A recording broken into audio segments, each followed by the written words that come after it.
The vote, Wisconsin's future, the race for governor. Tonight, the candidates debate, sponsored by today's TMJ4, WUWM, the Milwaukee Journal Sentinel, and USA Today Network. From the University of Wisconsin Milwaukee campus, here are your moderators. And good evening and welcome. I'm Charles Benson from today's TMJ4. And I'm Shannon Sims from today's TMJ4. Tonight, the governor's candidates face off for the final debate before the elections, November 6th. I'm Mitch Teich from WUWM, and let's welcome the candidates to the stage. We have the current incumbent governor and Republican, Scott Walker, and his challenger, State Superintendent of Public Instruction, Democrat Tony Evers.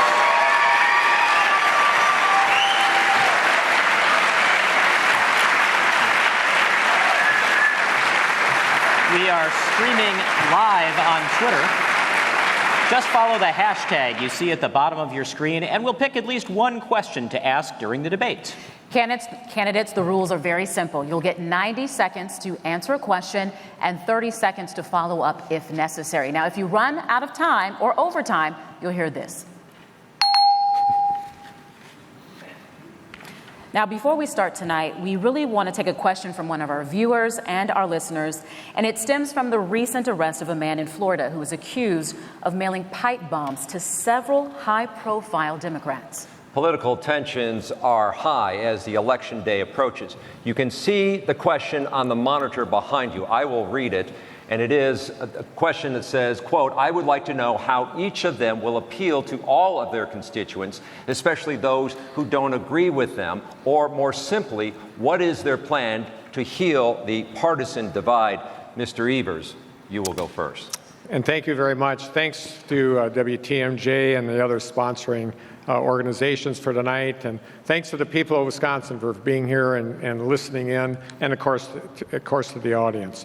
And of course, welcome to Governor Walker. Good to see you. And I guess it wouldn't be a debate if you weren't here. So anyway, this is a really serious issue. I mean, clearly we had a situation over the last couple of days that was very trying for our country and a very difficult time. And hats off to the law enforcement officers and people in law enforcement that are bringing this to a conclusion. But the most important thing is that people should have the right to make sure that no matter what issues they're talking about, whether it's religious or politics, they don't have to fear for their lives or their safety. That's critically important to me. And as far as this is around tone, and my wife and I, Kathy, and our 3 kids have had a chance to live all across the state of Wisconsin. And I can tell you, every place we've gone, whether it was Baraboo or Toma or Oakfield or Oshkosh, any place, raising our kids, doing what we did at work, we absolutely believe that what unites us is far, far more important and more important than what divides us. And I'm an educator. That's the way I'm going to be operating as a governor of the state of Wisconsin, seeking common ground, making sure that we talk about what unites us. Mr. Walker. Thanks, and a great question. I think first off, to do more what we're doing tonight, to have a discussion on the issues and compare our experiences, to have that kind of dialogue as opposed to anything personal. Tony and I worked together with report cards in the past, and I hope we'll be able to work together in the future, no matter what happens on Election Day. But I spoke out very clearly on Wednesday when we first learned about these devices. I said an attempted terrorist attack against any American is an attack against every American, and that we need to stand united against terrorism no matter where it's at. In fact, I said if you take on one of us, you take on all of us, no matter what the political background, no matter what your religious beliefs. I think that's incredibly important for members of both parties to say that. I personally know how important that was, because years ago, in the midst of the protest, I remember when Tonette and I had threats against us. I remember when our kids, Matt and Alex, were targeted on Facebook. I remember when there were mobs of people surrounding the house we lived in on Wauwatosa when our elderly parents were there. I didn't hear people speak out about that then, and the good news is we got past that. After the recall election, I wisely listened to Tonette when she said, you know, you got to bring together people based on food. And so the week after the recall election, we had what the media dubbed a beer and brat summit. We cooked brats and had beer. I even made an Italian sausage for Peter Barca, who, like my wife, is Italian. That's how we brought people together, and it's about talking together and socializing together. And I'm confident. As I travel the state, one of the things I'm so proud of is to see how proud people are of their communities and their homes, their families, and places of work. And yes, we are proud of our state, and together we can keep moving Wisconsin forward. So let's keep with the theme of viewer questions and talk about a topic that's top of mind for many voters across the state, which is health care. Mr. Evers, if the Affordable Care Act is repealed or eliminated by the courts, how will you protect pre-existing conditions if elected? And you are a supporter of Badger Care for All, but would you also support, as California and Vermont have tried, a state-run Medicare for All in Wisconsin? Health care is on the ballot this November 6th. It's an important issue. And it's important for some very good reasons. When Governor Walker decided to run for president, he told the people of Wisconsin he wouldn't abandon them. And as he was running, he made it clear that he was against the Affordable Care Act. And as a result of his political ambitions, he did not take the Medicaid money that the federal government provided. That's $1.1 billion that was left on the table. That's an extraordinary amount of money. And it would have, there's a reason why Minnesota has cheaper health insurance than it is in Wisconsin, is because we didn't take that Medicaid money. I would take that Medicaid money. In addition, I would be absolutely sure that we continue to have pre-existing conditions protected. We have over 2 million people in the state of Wisconsin, including myself, who I'm a cancer survivor. We need to make sure that we have the strongest pre-existing conditions protection possible. I can guarantee that to the people of Wisconsin. Now, I've tried to get Governor Walker to think about this, because presently he is in federal court to do away with the Affordable Care Act and also to do away with the pre-existing conditions protections. We need to know, the people need to know, why you don't drop that lawsuit. So just to follow up 30 seconds on that, would you be in favor for Medicare for All in the state-run program? And then also, I didn't hear anything, you could be faced with this same dilemma that the law is repealed or it's eliminated. How would you guarantee it? Well, first of all, obviously we'd have to have a legislature agree with that, and I think people get it. I think it's important. I think this is an issue that isn't a Democrat or Republican issue. It's a Wisconsin value issue. I think we can convince Republicans to make that happen. Now, do I believe that we should have some public options down the road? Very possibly, but my focus, I'm not running for president. I'm going to be around a while. We're going to take on this issue of making sure we get that Medicaid money and have good health care in the state of Wisconsin. Mr. Walker, you have said, quote, "As long as I am governor, I will always cover pre-existing conditions." As governor, how will you protect pre-existing conditions if the ACA law goes away? And how will you prevent insurance companies from charging more to cover those pre-existing conditions? Well, let's be clear. Excuse me. Let's be clear. We can cover people with pre-existing conditions in this state. We can protect them without protecting the failure that is Obamacare. I called for that early this year in the State of the State address. We work with legislative leaders just like we did on other issues. And going forward, should the courts or the Congress change, we've got a plan to do that going forward. And I want to tell you, it's not just good policy, it's the right thing to do. My wife, Tonette, who's here, is a type 1 diabetic. My mother, who's here as well, is a cancer survivor, surviving breast cancer. And my brother, who's here, has a heart condition. Like so many families across the state, covering people with pre-existing conditions is personal to me. And as long as I'm governor, as you said, I will always cover people with pre-existing conditions. The way we do it is similar to what we did with the Wisconsin Healthcare Stability Plan. When premiums under Obamacare went up 44% this year, we brought together a bipartisan coalition, got Democrat and Republican lawmakers to pass a plan that starting in January, we just got word a week ago, will reduce premiums by over 4% from where they're at this year and by 10% for where they would have been. That's a savings of almost $1,000. That's how we did it. We brought Democrats and Republicans together to solve this issue. Obamacare premiums going up, Washington failing to act. And per what Tony talked about, his plan to do what Minnesota did, when they first did it, premiums actually went up. In fact, 2 years ago, the Democrat governor of Minnesota, Mark Dayton, said the Affordable Care Act is no longer affordable. And that was because premiums in that state were going up 50 to 67%. Our plan actually lowers premiums, increases choices, particularly in rural areas, and helps improve health care. I appreciate you spelling out that premium plan. However, one of the big pillars of the Affordable Care Act is to protect those who are not protected by either an employer or the government. Both of the examples that you gave in regards to First Lady Tonette, your mother and your brother, either government or employer. We're talking about those who fit outside of that gap. How will you guarantee that if Obamacare is repealed, that you have a plan that they will be protected? Right, and my point on that, it's the same way we did with the health care stability plan. We brought Democrats and Republicans together. That's going to be a constant theme tonight. You see, Tony talks a lot about these ideas. We've actually delivered on them. It's the difference between talk and real leadership on health care, on education, on all sorts of other issues. There's the difference between talking about it and delivering on it. Just like we got Democrats and Republicans together to pass the health care stability plan to lower your premiums and increase your choices, we'll do the same should there be a change in the courts or in the Congress when it comes to pre-existing conditions. We will always cover them in this state. All right, we're going to move along to education now, and this question will be for both candidates. 6 years ago, the state convened a bipartisan task force called Read to Lead to improve literacy scores in Wisconsin. The opening sentence of this report stated, quote, "There is no skill more important to future success than reading." But scores are falling, not just in reading, but in math and science too, and now less than half the state's students are listed as proficient in those three fields. What happened to the bipartisan promise of Read to Lead? And Mr. Walker, we'll start with you.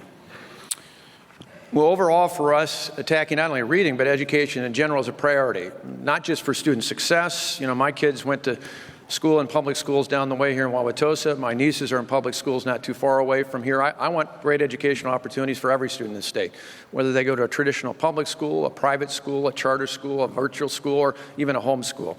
Every child deserves access to a great education. And so in this last budget, we invested more actual dollars into K through 12 education than ever before, an extra $200 for every student in every school in every part of the state of Wisconsin. We put additional money into rural school districts to help those unique challenges. We added more here in Milwaukee to help with summer school. And we've done a whole series of things to not just focus on reading, but the whole spectrum of issues out there. In fact, at the time, it was such a good budget, Tony actually called it a pro-kid budget. We adopted largely what he asked for. It was his budget request. And so I thought at the time he'd be pretty happy with it. He was. He called it a pro-kid budget. But what was interesting, though, is after we introduced it, and the pundits in Madison said, well, there's no way the legislature is going to pass this, he kind of faded away. And instead, we went out and visited 50 schools across the state. We worked with the Wisconsin Association of School Boards, and equally as important, we worked with small business owners across the state who were telling us time and time again, we've got jobs, we just need people with the skill sets to fill those. And so we worked together and I signed at the end of last summer the budget that had the largest actual dollar increase in education funding in the history of this state. More actual dollars, $11.5 billion than ever before. Well, so just to follow up briefly, with all of those priorities that you describe, what was it what do you ascribe the fall in test scores over the past 6-8 years to? What's getting in the way? Well, I think it's a series of things, and again, it's why putting more resources in the classroom and really starting out early. One of the things not only with reading, but with more than anything, in addition to a great teacher and great support from the parents and other things, all of our students need to have hope. They need to have hope that what they're going to do is actually going to lead to something. They can see their future out there. And so I think giving earlier experiences, youth apprenticeships have nearly tripled since I've been governor. I want to move them into 7th and 8th grade. I want to get our students interested early on so they can see the courses they're taking apply to what their future is going to be. All right, Mr. Evers, it's now your turn to answer the initial question. What happened to the bipartisan promise of Read to Lead? Well, it was that Read to Lead actually followed Scott Walker's taking $800 million out of our public schools when he first became governor. And also talking about teachers, about dividing and conquering, and frankly, making the teachers the enemy of the people of Wisconsin, especially as it related to the governor. In addition, right now, school boards have less money, less state money than they have ever had. since Scott Walker's been in office. So we can maybe talk about a one-year fix, but that one-year fix didn't get us back up to what it was when Scott Walker took office. There's a reason why there's dysfunction around this issue of education. It is so part of our core of Wisconsinites. We want to make sure we have a good education system.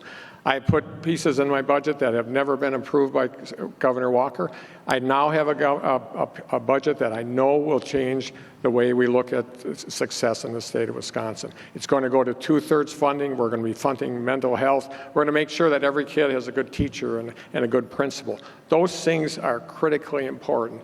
But I will say, now, Governor Walker talked about early childhood education. It is important. But in the poorest zip code in the state of Wisconsin, we have no high-quality early childhood programs.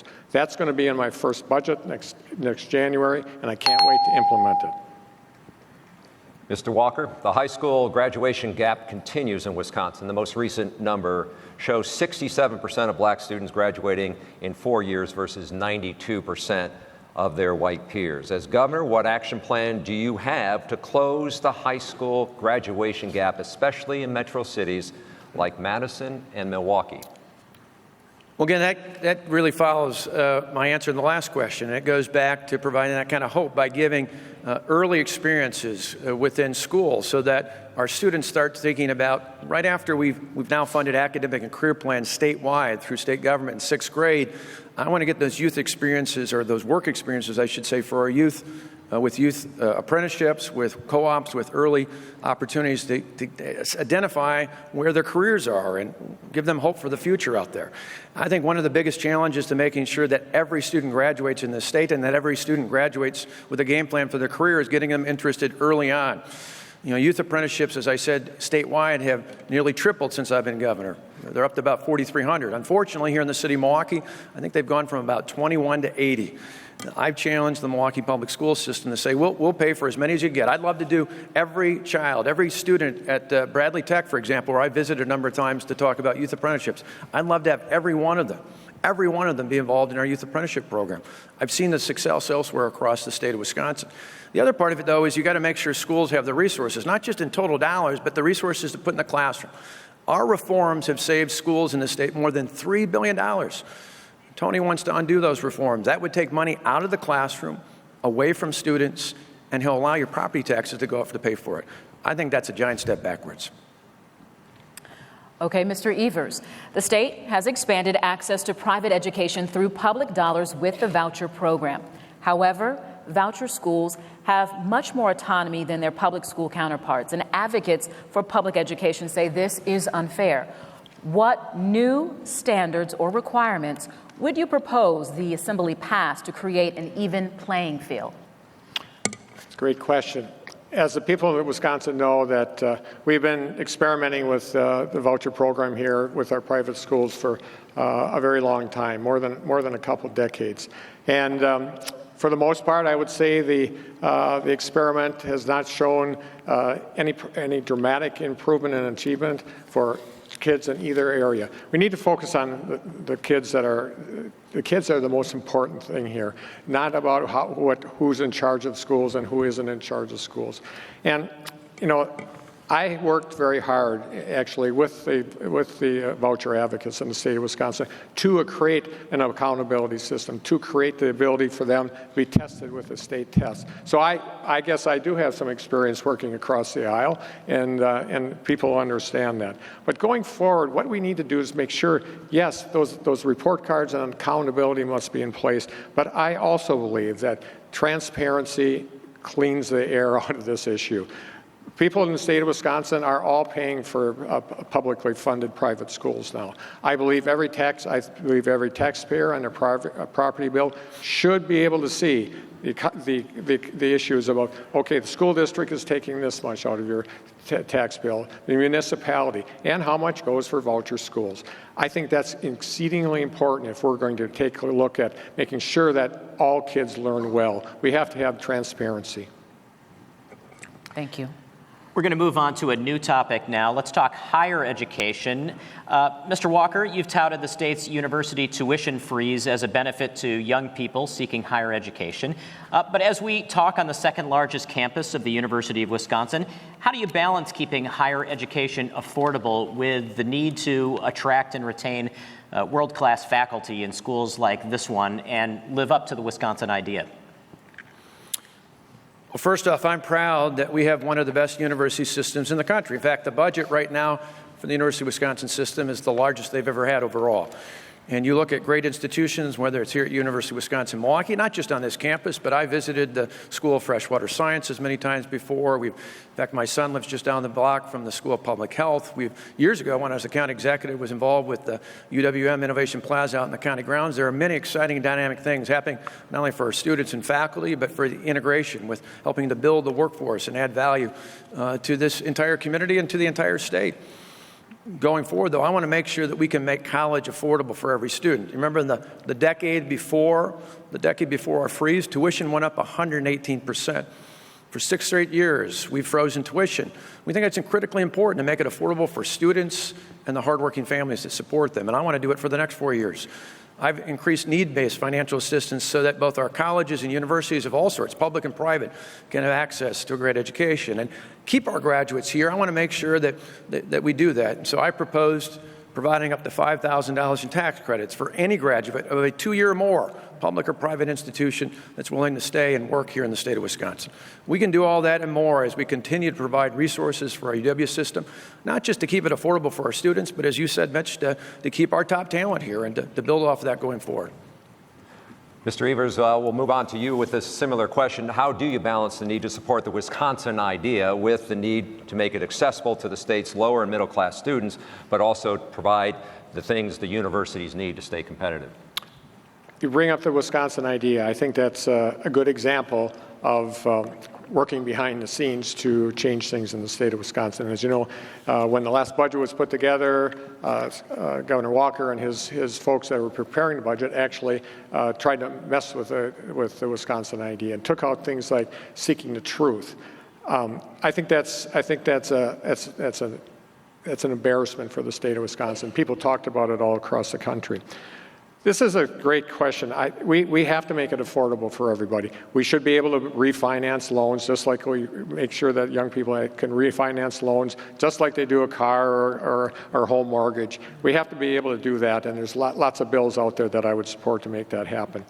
But most importantly, the reason that we're in this predicament is that early on, throughout his career as governor, Scott Walker has taken $250 million out of the University of Wisconsin system. The correctional institutions of the state get more than the University of Wisconsin. We need to reinvest in the University of Wisconsin system. If we freeze tuition, I think tuition is too high. I would like to see it lower. But at the bottom line is, if we don't have state resources, that gap gets larger and larger, and fewer courses are offered. It's going to take kids longer to get through college, and it's going to make their debt higher. The state needs to make a commitment to the most important economic development instrument we have in the state. Just a quick follow-up there, 30 seconds for you. I heard you say you're also in favor either of tuition freeze or lowering. I think tuition's too high.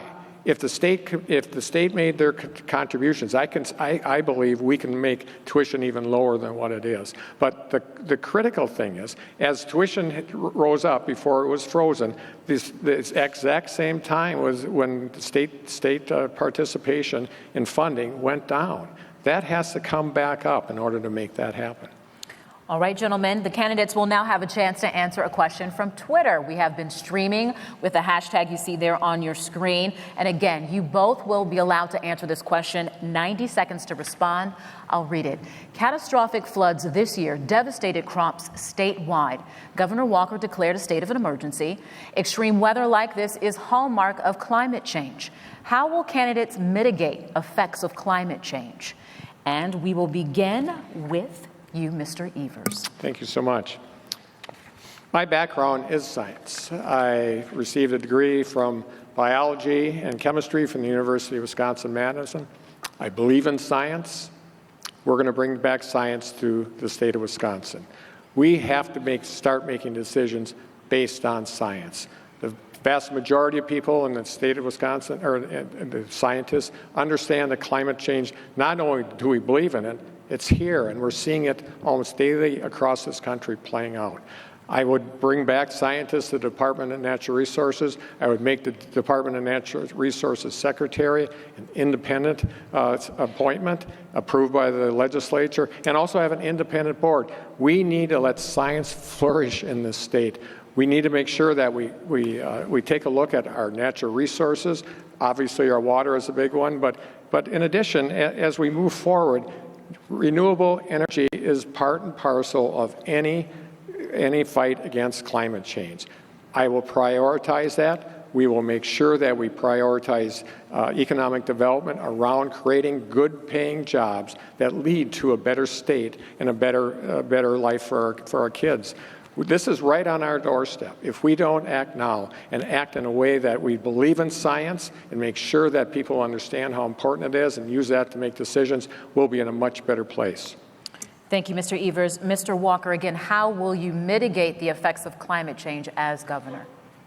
Well, I'm an Eagle Scout, so I learned a long time ago that your campsite should be cleaner when you leave than when you left it. So I want great natural resources, water, land, air, you name it.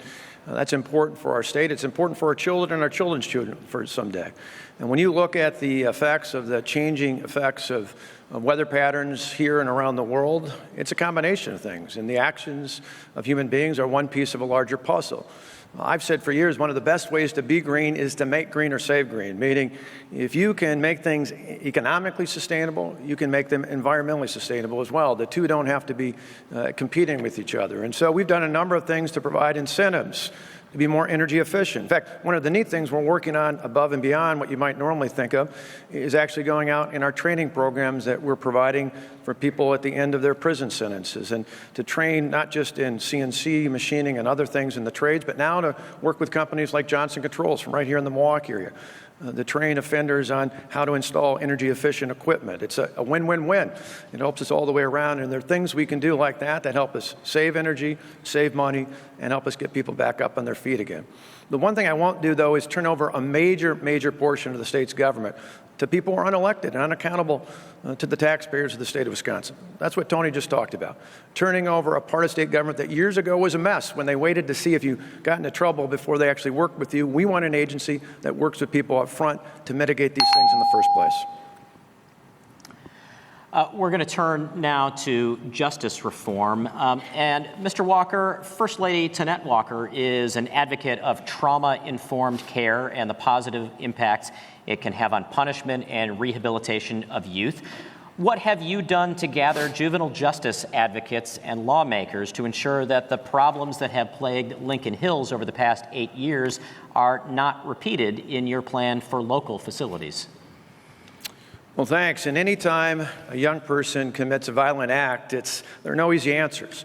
You know, for decades, the state of Wisconsin housed serious juvenile offenders in large-scale facilities, often miles and miles and miles, many long distances from where they came from where their families and services were at. That made it difficult to provide specialized care and services. And so that model just really didn't work. And we worked together with not only Republicans and Democrats in the legislature, but we looked at best practices from around the country and put in place a change to change the model. Looking ahead, as you mentioned, in the future, serious juvenile offenders will be living in small regional facilities, many of which will be in this area, but others will be across the state, where there'll be a focus on a number of things, from providing mental health care services to providing substance abuse to looking at the idea of just overall rehabilitation. And not just in these projects, but throughout all of our state agencies, we're now training individuals through trauma-informed care to really get at the source of trauma and understand the impact it has, not just in the people there, but in all the people we work with all throughout state government. So to follow up in 30 seconds, can you talk about how oversight might change in the plans that you have for these Well, local absolutely. facilities? Part of it, and one of the things we worked with both Republican and Democrat lawmakers, I remember sitting in Robin Voss's office in the state capitol as we put the pieces together with both Democrats and Republicans from the legislature. Part of it was making sure that our counties were involved. The Wisconsin Counties Association played a key role in this, having once been a county official right here in Milwaukee County. I wanted to make sure they had a seat at the table, not just just from the criminal justice standpoint, but also to make sure that for the wraparound services and the other benefits they could provide, those were things that not only they could work on in those facilities, but many more in the future.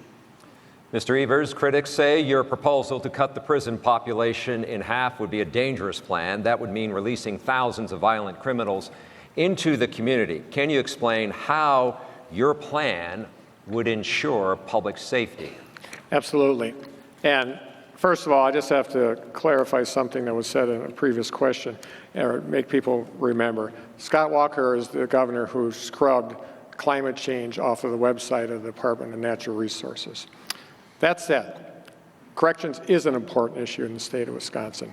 There is a reason why the guards and the children and young people that were at Lincoln Hills were at war with each other for 7 years. They had a governor that never visited. In fact, we have a governor presently who said, not only did I not visit prisons in the past and correctional institutions in the past, but by golly, I'm not going to do it in the future.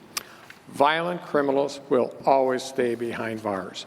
Red states across this country have figured this out. This is a Democratic and Republican issue. It's one that's going to be taken care of going forward because of that.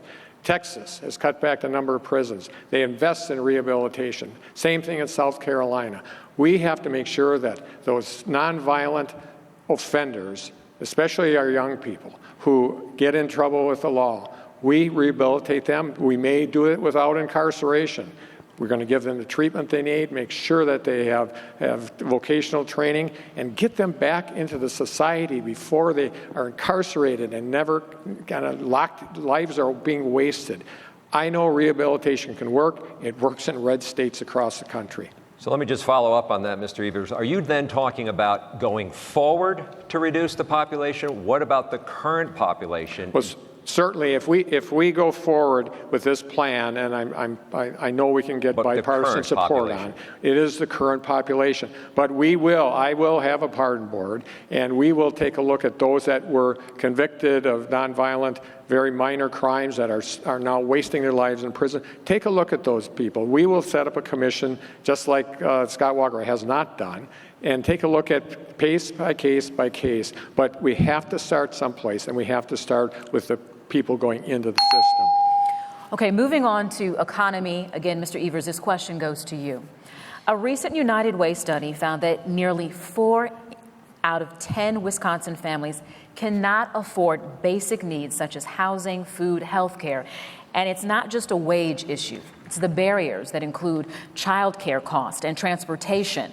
What policy changes would you support to break down those barriers? Absolutely, and poverty is multifaceted. We have to be able to, any governor has to be able to connect the dots. Some of it is about corrections policy and justice policy. Some of it is around health care, making sure that we have affordable, adequate, and accessible health care. Some of it is around, frankly, issues of transportation, getting from point A to point B. All these things have to be part of the situation. But as it relates to economic development, we have to make sure that we have a sound 72-county economic development policy. We need to make sure that not all economics is just a Hail Mary pass for one part of the state, pitting one part of the state against the other. We need to make sure that young entrepreneurs, whether they're in Clark County or Iron County or right here in Milwaukee, have the opportunity to thrive. That's where we still rank very, very low as a state. We need to make sure that those young people that want to start a business, that are going to be our bosses of the future and the people that are making good money in the state, hiring people, they have to be at the table. We have to make sure that that happens. In turn, it is clear that when we talk about economic development, it can't be just tax breaks to foreign corporations. It can't be just tax breaks to wealthy individuals. We have to reach out and make sure the young people of the state of Wisconsin have a chance to thrive.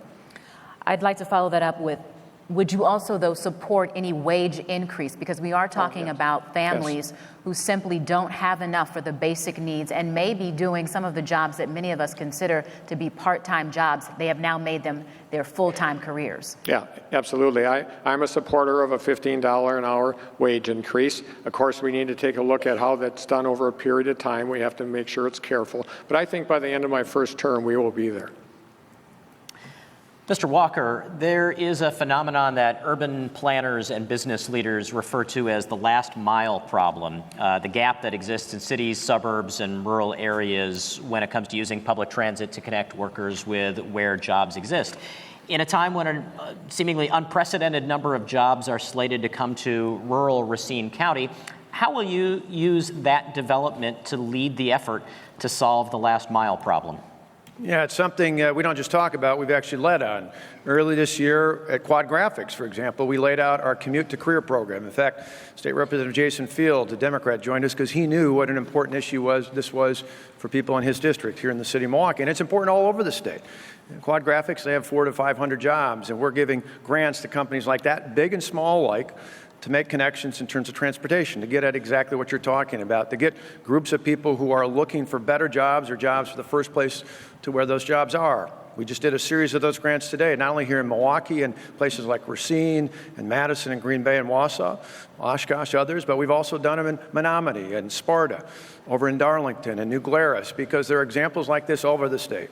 We do have a 72-county strategy. In fact, it's why just about every county is either at or nearly at the lowest unemployment rates they've ever had. Statewide, we have more people working this year than ever before in the history of the state. 8 months in a row of record or below unemployment. And today, over 100,000 job openings, over 100,000 job openings on our state website, jobcenterwisconsin.com. That's more career opportunities in our state right now than we have unemployed people to fill them. So we do have a game plan with our connecting careers to people looking for the commute that they need to get there. And we're going to do that not just with Foxconn, but with all sorts of other things along the way. I want to follow that up briefly. Just in the last day, there have been stories emerging that there are, I believe it's 2 suburban JobLink bus lines in the Milwaukee area that are in jeopardy. How can the state work better with municipalities to ensure lines like that continue to exist at the same time as all these other efforts are going on? Well, our Commute to Career program is very specific, because one of the challenges I remember even years ago when I was here in Milwaukee County in terms of transit lines is that they don't have the same flexibility of smaller vehicles out there. And so part of it is looking specifically to where there are groups of people looking for employment and making the connection to where those employment opportunities are at. And by the way, when it comes to Foxconn, they don't earn any of those tax credits over the next decade and a half unless they actually have actual job creation and investment. No jobs and no investment, no credits. The good news is they're far exceeding that. Let's move on to a new topic, immigration. Mr. Walker, qualified undocumented students were once eligible for in-state tuition until you and Republicans revoked the law in 2011. Why shouldn't DACA students who graduate from Wisconsin high schools be allowed to pay the same tuition at state colleges? Well, I certainly feel for the students and families involved with this. I've talked to many families in the past, but you know, Wisconsin and America are a nation of immigrants and a nation of laws. When I think about immigrants in this state, as I mentioned before, we have more people employed in the state than ever before. Every week and sometimes every day, I have employers tell me I need more people with the skill set to fill those jobs. So we want a legal immigration system in this country. This will help us here in Wisconsin as we need to bring more talent to the state of Wisconsin. But we're also a nation of laws. And I take an oath in office to uphold the Constitution of the United States and of the state of Wisconsin. And it is clear, under federal law, we cannot offer in-state tuition based on residency for people who are not here legally. That's a federal law. You want to change it? You need to change the federal law.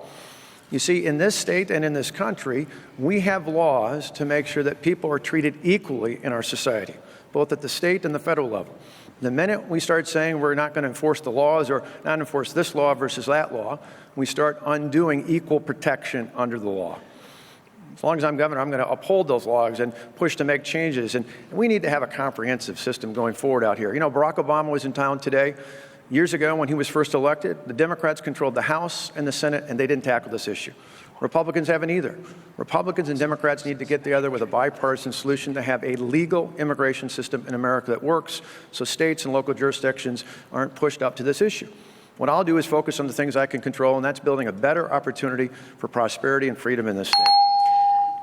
Mr. Walker, I'd like to follow up just quickly. You mentioned that special treatment for illegals. However, DACA recipients are documented individuals who have gone through a certain amount of requirements. And again, they are here not illegally. They have a status, and they want to be able to continue their education in the state of Wisconsin. Why shouldn't they? Because the law is clear in the federal level. You cannot provide in-state tuition based on residency for someone who doesn't have a legal status. That's what the law is. Our attorneys have looked at, others have looked at that. Other states, Tony will talk about other states doing it, they're doing in direct violation or in ways that counter based on residency out there. The bottom line is this is a federal issue, and I'm going to stay focused on issues that provide more opportunities and more freedom for people here to make sure that everyone can prosper through more jobs and higher wages. That's what we've done. 8 years ago it was a mess. Today we're much better off. Thank you, Mr. Walker. I will move on to Mr. Evers. State Republicans have tried to end sanctuary cities in Wisconsin. A couple of states, such as California and New York, have tried to become sanctuary states. Do you support sanctuary cities? Would you support making Wisconsin a sanctuary state? I believe sanctuary cities, I believe municipalities are the ones to make those decisions. And if they do, I will support their decision, whether they decide to or not. But I want to talk about immigration in general. First of all, Governor Walker talked about not providing in-state tuition for DACA kids, DACA students. I believe, I could be wrong, I believe that at one point in time, Governor Walker actually participated in a budget that did do that and voted for that budget. In addition, I've said recently that I think it's very important that the state of Wisconsin provide a driver's permit for undocumented immigrants also. You think about how important undocumented immigrants are to the state of Wisconsin. They work on our farms, they work in our factories, they work in our offices. They are a vital, vital part of our economy, and it's the right thing to do. Now, I will tell you that we have 12 states, and actually 12 states, including Utah, agree with me on that issue, as well as the Wisconsin Farm Bureau. I believe I'm on the right side of both of these issues. Now, over his career, we have seen Governor Walker act as a typical politician here, kind of moving around and making sure that it's different. But if I was a teacher giving the multiple choice test on this, he would take D, all of the above. If elected governor, if I could just have a follow-up for 30 seconds, you may have to address the issue of sanctuary cities. Some states, like California, have gone to sanctuary states. Right. Would you support Wisconsin becoming a sanctuary state? That's not a priority of me. My priority is to return, frankly, as much local control that has been taken away from our municipalities to our municipalities. All right, we're going to talk about transportation now. And Mr. Evers, you have said, I believe, everything is on the table when it comes to transportation funding, including a gas tax. Studies show every penny increase in a gas tax would equal $33.5 million in additional revenue. You've also said a dollar increase is ridiculous. So let me ask you, what amount is not ridiculous? Well, I can just reiterate that. I never said that $1 a gallon increase would be a reasonable solution. It is a ridiculous one. It's diverting attention from a very important issue here. We are 44th in the state of Wisconsin, or in the nation as the state of Wisconsin, in our transportation and condition of our roads and our bridges and our infrastructure in general. That's not where we want to be as a state. We have northern Wisconsin, they're taking the asphalt off the roads and going back to gravel roads. I don't think that's a legacy we want to leave for our kids. So what my goal is as governor is to do this, is to bring people together. Republicans and Democrats get this issue. Scott Walker's line in the sand is what stopped us. We have a 20% of every transportation budget is debt service. People are making money in New York City on Wall Street on our debt. We have to make sure, bring people together, get a solution on the table, and implement that solution. We can no longer have Scott holes all across the state of Wisconsin. We can no longer have bad roads and bridges. I was talking to an engineer the other day that talked about, and she was involved in making, building and engineering bridges. Her concern wasn't about money and making sure they make more money. Her concern was the safety of the people of Wisconsin. We will get a solution to this, and I'm confident of that. Just to follow up briefly, I mean, not to trivialize it or attach too much emphasis to specific numbers, but I suspect there are Wisconsinites out there. I mean, I filled up my car today. I think I paid $2.64 a gallon, and there are people who are out there filling up their cars that wonder how much difference there's going to be if Tony Evers is governor. Well, first of all, my gut level is that I wouldn't want to increase the gas tax at all. But in any negotiations, when you're bringing people together, you can't say, let's all come together and we're going to find a solution to this. And oh, by the way, my solution is X, my way or the highway. That is not the way we're going to solve this problem. I'm an educator. We always focus on bringing people together for the best solution possible. There are Republicans and Democrats that are waiting to make this happen. Mr. Walker, let's continue on this conversation. The state debt service payment has increased in the transportation fund under your watch. Taxpayers are now paying more to pay off debt. Why should the state continue to borrow more money instead of paying for its road construction needs now? Well, it's a great question. And early on, we had to pay off the more than $1 billion that Jim Doyle raided from the transportation fund. We invested $24 billion during our time in office versus $21 billion, but part of it was to backfill what Doyle took out of the fund to spend on other things along the way. In fact, our last budget had the lowest level of debt spending on transportation since the budget in 2001. So we're heading in the right direction. But let me be clear, there is a clear difference between the two of us on this. I listened to local officials like I once was at the county level, and we gave them the largest increase in road aids in 20 years. In 20 years. Just recently in La Crosse and last week in Stevens Point, I made a commitment to bring them up to the highest level in the history of the program. I'm going to pay for that by not doing massive new interchanges here in the Milwaukee area. You see, we've spent more than a decade, starting with Governor Doyle, and we just finished the core of the zoo interchange, and it's a time to spend that money, the more than $1 billion, around the rest of the state, to spread that money out to all 72 counties. Now, I think you should be troubled anytime from Madison tells you they're not going to tell you how much they're going to raise your taxes until after the election. Let me tell you, ladies and gentlemen, you should hold on to your purses and to your wallets because it's going to cost you a lot. Tony has said everything's on the table. I said, well, $1 a gallon, everything's on the table. Well, now he says that's a lie, that's ridiculous, but he's not going to tell you what it is. Well, Governor Jay Inslee, who's going to be campaigning with him tomorrow, a few weeks after he was elected years ago, put a $5.5 billion tax increase on the table. He's in a state where he's pushing a 20-cent a gallon gas tax increase on the almost 50 cents a gallon they have, second in the nation.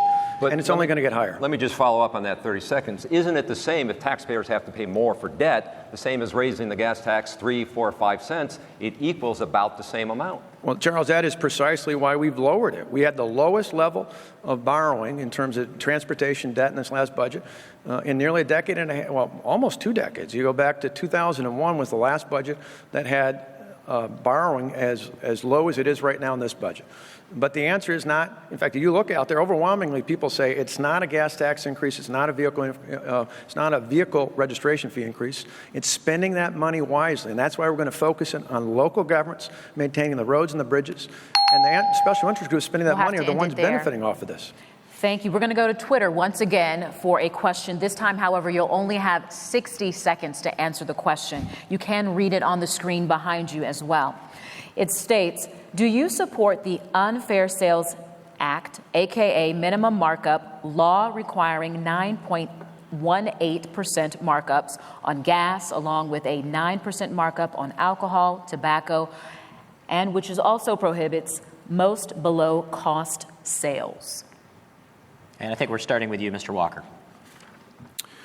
Well, going forward, I want to make sure when we focus on this, it's not just on laws like that, but making sure we promote a healthy economy and reasonable use of transportation. As I was just saying a few minutes ago, I talked about, the groups who are running ads attacking us about the maintenance of our roads are the groups that benefit, the special interest groups that benefit overwhelmingly from massive new interchanges here in the Milwaukee area and others like them.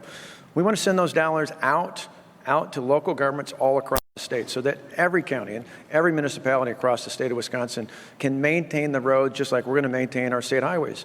And the way we pay for it without a massive new tax increase is by focusing on not doing those big interchanges and putting the dollars at the local level. Now, we can tackle issues like this and others in the future, but we've got to have a transportation policy that's on the table right now, not one where people say, hey, we'll wait till we'll wait till after the election, we'll wait till Inauguration Day. That's what Tony's telling you. Just believe him, and suddenly he'll tell you that taxes are going to be just fine. If I'm a taxpayer, I'm worried about Tony Evers being the governor. Mr. Evers. Well, let's talk about tax increases just for a second. Because of Governor Walker's bad public policy around transportation, 44th in the nation, 44 out of 50, that's a bad deal for everybody. He talks about the fact that the people that are gaining on this transportation issue are the hard people that are doing the work, the engineering and so on. The people that gain from having better roads and bridges and making sure it's safe are the people of Wisconsin. That's who's getting the benefit here. Now, I just have to tell you, the issue of the markup taxes, I think that's something we can take a look at going forward. But think about this. Scott Walker's transportation policy has led to another tax. They're called wheel taxes. They're called user taxes. There are 20 municipalities across the state of Wisconsin that are dinging their people for taxes so that they can fix their roads that need fixing. That's a tax. Governor Mr. Walker Evers. owns that. We're going to move on now to the topic of accountability. And Mr. Evers, the education department you run has been accused by Republicans of multiple instances of plagiarism on school budget plans. In the education world, there are strong penalties when it comes to holding students accountable for plagiarism. How are you holding your department accountable? Well, I have to put this in a context. It's about citations. We have a large budget that we propose every 2 years, multiple pages, hundreds of pages. And in this case, we did make a mistake. There were a handful of citations that were left out of a back page of a budget document. Now, is that an issue? Absolutely. We addressed it with the people that it was a mistake. We addressed the people that made that omission. We're providing training with them so that we can move forward in this arena without mistakes again. But again, this is an issue about a budget, a $1.5 million budget. That's why we're talking about whether a citation is there or not, because Governor Walker doesn't want to talk about the fact that he took $800 million out of the public school budget. Again, it's a diversion. He doesn't want to talk about the fact that he has 4 former advisors, top advisors to his staff, that have said, geez, I don't think he's fit to be governor. He's somebody that has put his own political interests against the people of Wisconsin. These are diversionary tactics, so we don't have to talk about the issues that trouble him.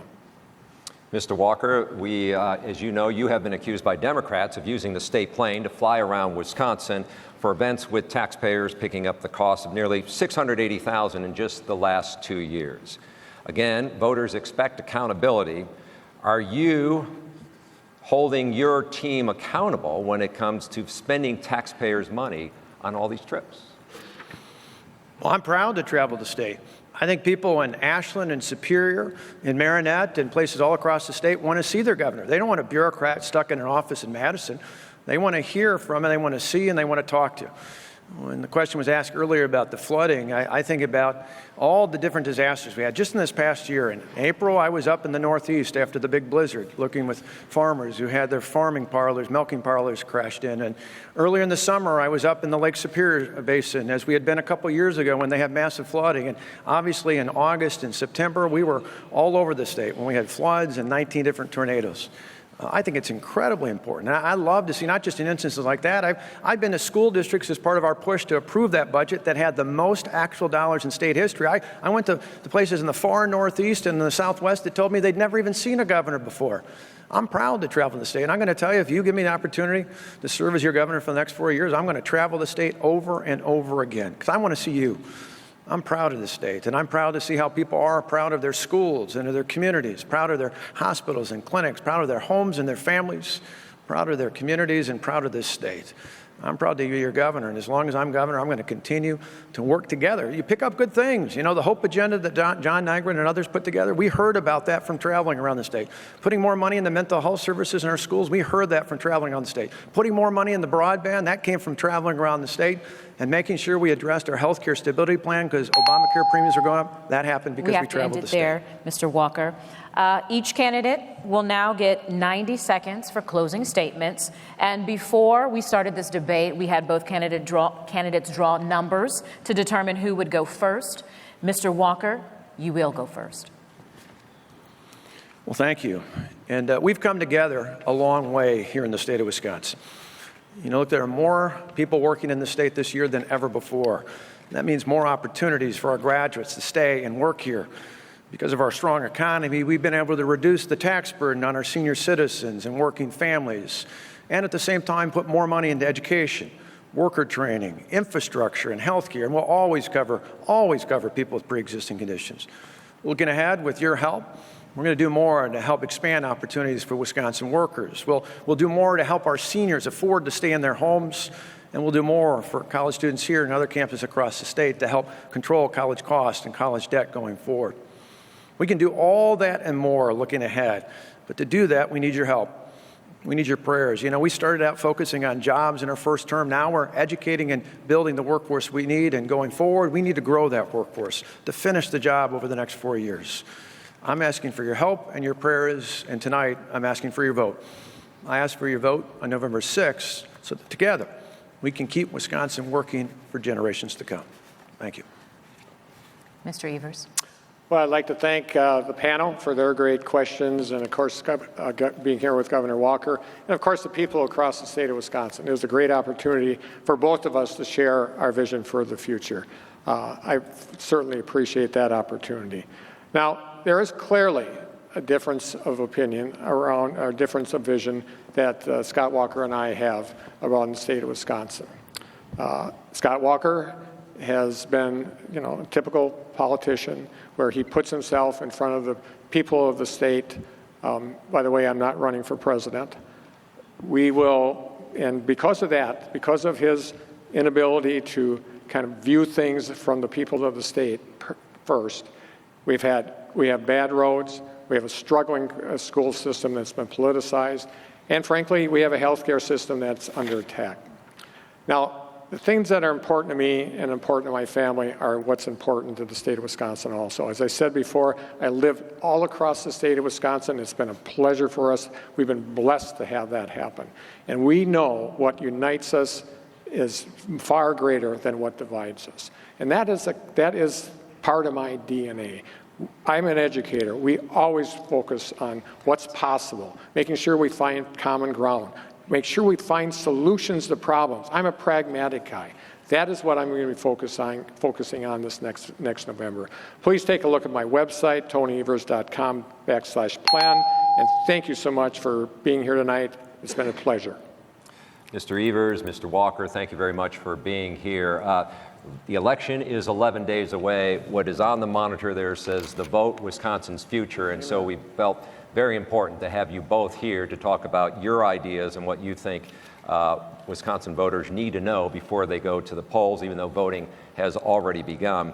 I also want to thank the UW-Milwaukee folks for hosting us tonight, and I actually would like to see if we can get a big round of applause because this has been our hard work. A lot of hard work.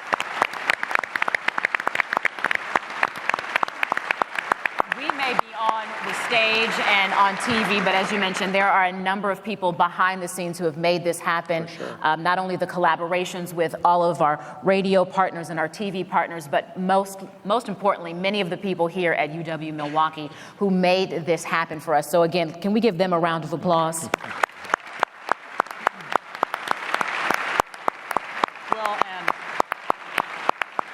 We want to thank everybody who tweeted in questions and who texted in questions ahead of time as well. It's been an engaging debate. It really has. The voters are ready. Yes. Well, you can find complete information of all the candidates running, and please vote November 6th. Again, you can find all the information for the candidates on our website at TMJ4.com as well as WUWM.com. All right. Remember, the general election is November 6th. Don't forget to get out and vote, and have yourselves a great night. Thank you.